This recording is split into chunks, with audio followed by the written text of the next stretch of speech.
Your intelligence reports show there's going to be massive voter suppression in 2022?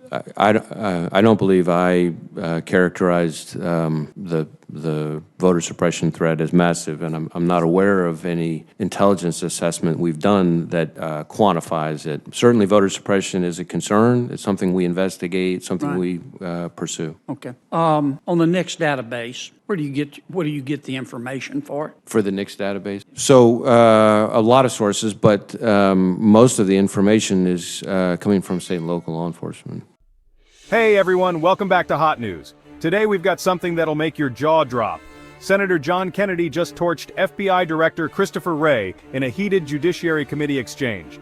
From voter suppression to broken background check systems and the crisis in Chicago, Kennedy didn't hold back, and neither should we, so stick with me because you need to hear what went down. Let's get into it. I'm watching this hearing and Senator Kennedy throws a curveball. He asks if there's intel on massive voter suppression in 2022. Wray says he hasn't seen any intel that quantifies it. So, is all this panic just political fear-mongering? Kennedy pivots and hits FBI Director Wray with a question about the NICS database, the system for gun background checks. He asks, "Where do you get your data for NICS?" Wray admits, mostly from local law enforcement. Kennedy presses, "Are they sending everything?" Are they all sending in all the information they're supposed to? We are continuing to improve that. The Fixed NICS Act that Congress put in place has been a big help in that regard. And every year we're increasing the completeness of the NICS database, but there's still room for improvement. Yeah, there's still a lot of holes in it, aren't there? There are, yes. Yeah, and the truth is, I mean, for some, I don't want to paint with too broad a brush, but my understanding is that for some, at the state and local level, it's just not a priority. It's not that they're sitting around watching Netflix.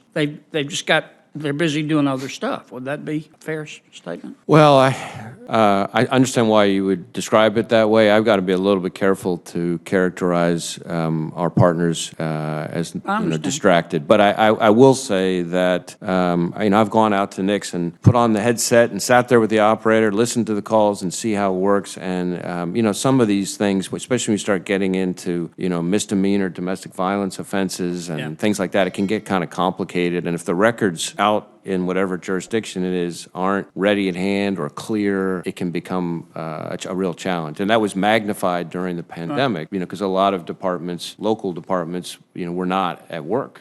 Kennedy doesn't just attack. He highlights the pressure on local agencies. The problem is we need to expand background checks. And it just seems to me that a big part of our problem, nothing's perfect, of course, but a big part of our problem is the current system we have is only as good as the information inputted. And all the information isn't being input. It's just not. And I think Fixed NICS did help, and I think it's better, but I don't think it's well. And it would seem to me that would be a logical place to start. Is my thinking faulty? I don't think your thinking is faulty. I think we all share the goal of keeping guns out of the hands of those legally prohibited from having them, which should be the table stakes in this endeavor, and that's what the NICS system is designed to do. I would be remiss if I didn't point out that some of them may need, grant funding or resources to help them, because it may be a resource issue for them. As I say, I'm not suggesting they're just sitting around watching Netflix. They're working. They've been cussed and discussed and accused of everything in the world, and their budget's been cut, and then we wonder why crime goes up. But so I'm not criticizing them. I'm just pointing out that it seems to me that the system is only good as the data that's put into it. They're overworked, and their budgets have been slashed. And then we wonder why crime goes up. Kennedy's showing empathy but demanding results. The cracks aren't just in the system, they're in the very foundation. Kennedy drops the hammer.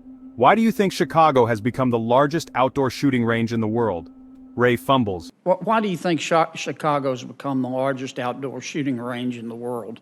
Well, I think I've referenced a lot of the factors from a national perspective. I don't know that I can, sitting here right now, give you a Chicago-specific explanation, but certainly some of those same trends that I described nationally would undoubtedly be at play in Chicago. I know that, over the past year, we've had, 200, this is just the FBI now, 270 gang arrests in Chicago, 150 maybe violent crime arrests, and that's just in the past year. year or so. And I know that our partners there, we have some great partners in Chicago, Police Department, among other agencies, and they're all stretched pretty thin. Thank you, Mr. Director. Here's the bottom line. Senator Kennedy exposed what many suspect. Our federal systems are broken at the input level. No new law can fix a machine-fed garbage data. It's a wake-up call for everyone. Hit like, comment, and subscribe for more real talk. See you in the next one.